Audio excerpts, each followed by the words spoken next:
मन के भी काल। प्रेम से बोलो राधे। शंकर जी बोले गिरदेवी ये आज आप काला काला क्या कर, ऊपर से भी काले मन के भी काले। कहा गिरदेवी ऊपर से काले तो हम नहीं सुन, लेकिन मन के काले। अरे देवी मन के काला तो उसे कहते हैं जो मन के कपटी होते हैं, और कपटी उसे कहते हैं जो बात को छिपाते हैं। और देवी आज तक मैंने तो आपसे कोई बात नहीं सिखाई, गुरुदेव का दिया हुआ मंत्र में सबसे पहले मैंने आपको बता दिया।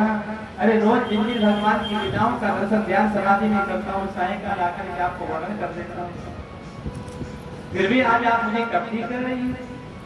माता पार्वती बोली कि वो सब ठीक है, लेकिन एक बात तो आपने मुझे कभी नहीं बताई ना। बोले बताइए। बोले जिस मुंडों की माला को आप 24 घंटे गले में धारण किए रहते हैं और कहते हैं कि मेरा सबसे प्रिय सुंदर आभूषण है, उस मुंडों की माला में किस स्त्री के सिर लगे हैं, ये बात तो आज तक आपने मुझे नहीं बताई।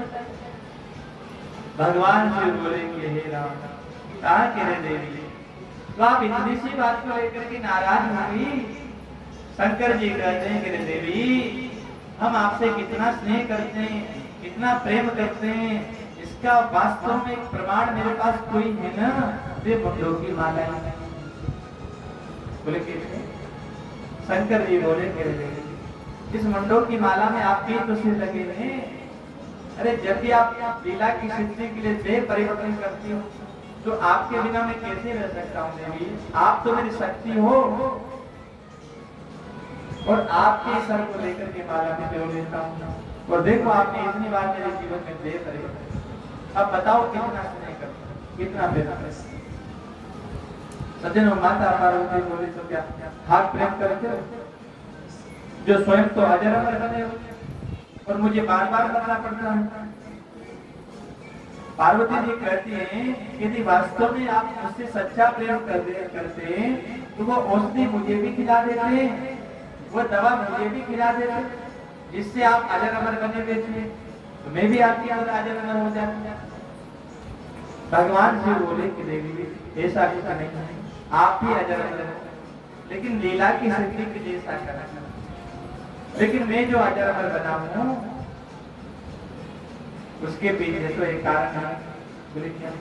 बोले देवी मैंने अमर कथा का पान किया, अमर कथा का गान किया, अमर कथा का श्रवण किया है, और इसलिए मेरा जन्म नहीं होता, मेरी मृत्यु नहीं होती। माता पार्वती बोली तो स्वामी वो अमर कथा मुझे भी सुनाइए, वो अमर कथा मुझे भी सुनिए। सज्जनों भगवान शिव बोले कि देवी भगवान की कृपा के बिना भगवान की कथा भी कोई नहीं सुन सकता। प्रेम से बोलो राधे। ये सबसे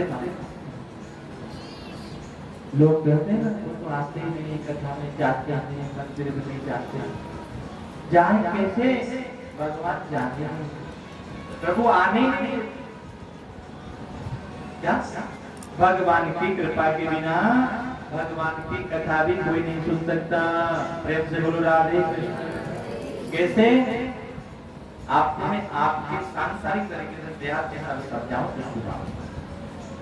जैसे आपके कोई कार्यक्रम है, रसोई पानी या कोई भी प्रोग्राम हो, तो आपके यहाँ कौन कौन आएंगे? कौन आएंगे? हर कोई आ जाएगा क्या? जिनको आप बुलाएंगे वही आएंगे, जिनसे आपका प्रेम होगा वही आएगा। हर कोई वही आ जाएगा, रास्ते चलते आ जाएगा क्या आपके प्रोग्राम? तो भैया आप समझने का प्रयास कीजिए। इसी प्रकार हमारे प्रभु के कार्यक्रम में, प्रभु के प्रोग्राम में, प्रभु की कथा में, सत्संग में इनके दर पे भी वही आएगा जिनको ये बुलाएंगे और जिन पर इनकी कृपा होगी। बोलो राम जी। और हम सब पर तो भाग्य बिहार जी की विशेष कृपा है, इसीलिए तो आज भगवान की कथा में बैठे सब सुन रहे हैं। तो सज्जनों करे भगवान शिव, मैं नहीं कर रहे, मैंने तो समझाने के लिए आपको बोल के थोड़ा सा बता दिया, लेकिन भगवान शिव कर रहे कि देवी मेरे प्रभु की कृपा के बिना उनकी कथा भी हर कोई नहीं सुन सकता। और कथा भाग अमर कथा भागवत की कथा देवताओं के लिए क्या कर रहे हैं? कथा के बड़े नियम हैं। क्या नियम है? स्वामी पार्वती जी बोले पहला नियम तो ये है कि ये देवताओं के देवी दुर्गे, इसलिए इसको चित्त लगा करके एकाग्र मन से शांत निर्मल भाव से। और दूसरा नियम क्या है कि देवी हम जो कथा कहेंगे ना, नेत्र बंद करके कथा कहेंगे। कौन कह रहे हैं? ध्यान जरा तो समझ में आएगी, कथा तो होगी सबके पास। शंकर जी कह रहे हैं कि नेत्र बंद करके कथा सुनाऊंगा मैं, तो मुझे कैसे पता चलेगा भाई आप सुन भी रही या नहीं सुन रही? तो देवी इसके लिए आपको बीच बीच में ओम, हाँ जी, हरे आदि बोलना पड़ेगा ताकि मुझे लगे आप सुन रहे। बोले जी मैं बोलूंगा, आप भी बोला तो सब बोला तो भगवान का नाम। तो सज्जनों कहा कि हाँ मैं बोलूंगी, आप आरंभ कीजिए। और बोले तीसरा नियम तो सुन लीजिए। भगवान शिव बोले कि देखिए तीसरा नियम है कि कथा में सोना नहीं चाहिए। प्रेम से बोलो राधे कृष्ण। क्योंकि जो सोवत है, जो खोवत है और जो जागत है सो पावत है। अरे सज्जनों ये जीव तो पहले ही सोता है, जन्म जन्मांतर।